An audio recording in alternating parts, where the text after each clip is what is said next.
So tonight I'm going to let you all into a big secret, and I was once on the verge of becoming more wealthier than the most wealthiest family in the world, which is obviously the Rothschild family. This was through my massive enterprise at the time, which was Flimsoft.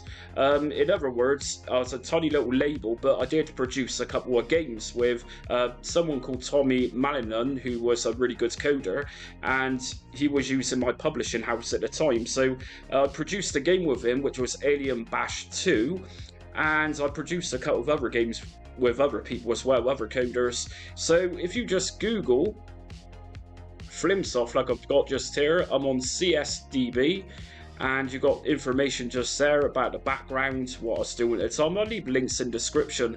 And as you can see under here, we got Tommy Malinan between 2012 2013. He was my coder, and got a preview video for a game which unfortunately I've never actually released. This was Outbreak, and the artwork was pretty much originally done by a friend of mine, John. If we go on to Outbreak preview, this game was going to be something like a Dr. Mario, which you can see from the picture just here. So if you want to try out Outbreak, it's not actually a bad game, but I don't think it actually went past the demo version of this. So not bad stuff. And if we go back out of here into Alien Bash 2 preview, this was my first release. And at the time in Bristol where I was living, there was a game shop called Game Station, and sadly the company Game sort of ate them alive, as you do, progress, evolution, that type of thing. But this is Alien Bash 2, and my job as the publisher of it was to design the artwork for this. Like I was saying, my friend John went on to produce different artworks for different things I was working on at the time. And under here we'll get the download for this, which is a .program. You can try this one out, but I'm going to go on to play this in a minute. I've literally not played this for years. But it was a very well received game at the time. I was also in Micromart and Retro Gamer magazine, which I've got somewhere. There's a Facebook page for Flimsoft, and just here we got whatever happened to Flimsoft. I uploaded this quite a long time ago, obviously on my channel, Just Jamie. We also got Lemon's 64 posts just here, so also under Commodore.ca, so it's quite interesting what you can find on the internet. In the game I was just talking about, Outbreak, which didn't release, it's actually on Games That Weren't, which is a really cool website. If you just go on there, find some more information here, and here was the coder of that game. It was Tony Fruza, and the sound was by Richard Bayless. And I was also dealing with Jason Kelk, who at the time was editor for Retro Gamer magazine. So really cool information to be found about Flimsoft if you are interested. And I've actually got a little video just here that I uploaded myself 11 years ago. Let's check this out.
So really cool stuff. And yeah, it's probably not very impressive today, but at the time it was a fairly new project I was doing. I was at uni at the time, plus I had two young look after. And to be honest with you, it says 3 subscribers just here for the Flimsoft channel. It wasn't really a thing I was promoting too heavily at the time through YouTube like I am today with my Just Jamie channel. If we just come out of here, like I was saying, it's just really bizarre. Just put Flimsoft in and you've got loads of different information. It sort of blows me away. We got Little Sarah's Sister here. This was a game which I actually did the artwork for. I'm sure it's here somewhere. And whilst I'm thinking about it, Also did some work with Commodore 3. Now, Commodore 3 magazine was a free e-zine, and at the time, a bit of a mystery behind Commodore 3 magazine. Not sure what happened to the editor who used to type this up, but don't think there's been a Commodore 3 e-zine for a long time now. So if anyone knows what happened to the editor behind Commodore 3, drop in the comments. Just here we got little advertisement I made. We got artwork here for Little Sarah's Sister Trilogy and Alien Bash 2. But anyways, in the end, I pretty much gave it up. Doing a small little thing like this on your own, and it seems very small, but there was a lot involved. There was producing the artwork, there was actually ordered floppy disks, and weirdly enough, Ken's of Cytronic Software recently announced he won't be producing on floppy disk anymore because they're literally hard to obtain nowadays. So anyways, what I'm going to do is open up Alien Bash 2 and show you what this game is like, and then I'm going to go on to Little Sarah's Sister to check these out.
So that's Alien Bash 2. Very difficult game, but as the game goes on, I've not played this one for a little while, like I said, each level are pretty much different sprites in the rotations that are coming down on the screen. So the first stage on this is fair enough, it's very hard. As you can see on the left-hand side, or even in the middle or the right, you've got the alien sprites dropping down, and they're just very tough to get to. So anyways, next up we got Little Sarah's Sister Trilogy.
So yeah, Little Sarah Sister Trilogy, clearly a blatant rip-off of Great Giana Sisters, which was actually a rip-off of Super Mario Brothers on Nintendo NES, so it's a copy of a copy game, but it's not too bad.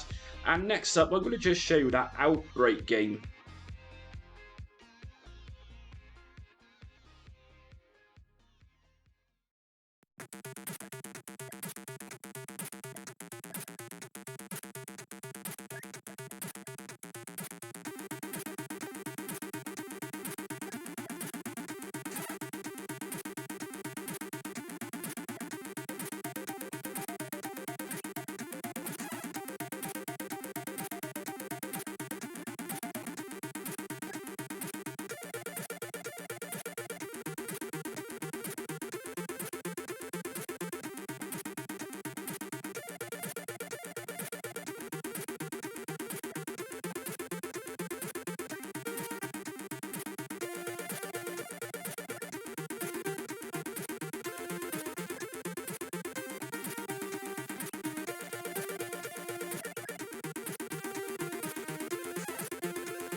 So that's it for quite some time now. I've actually been thinking about reopening that Flimsoft. It's been quite some time, and I got a lot of C64 devs coming towards me with their own projects, and I'm always happy to showcase Commodore 64 stuff, trying to keep the spirit alive.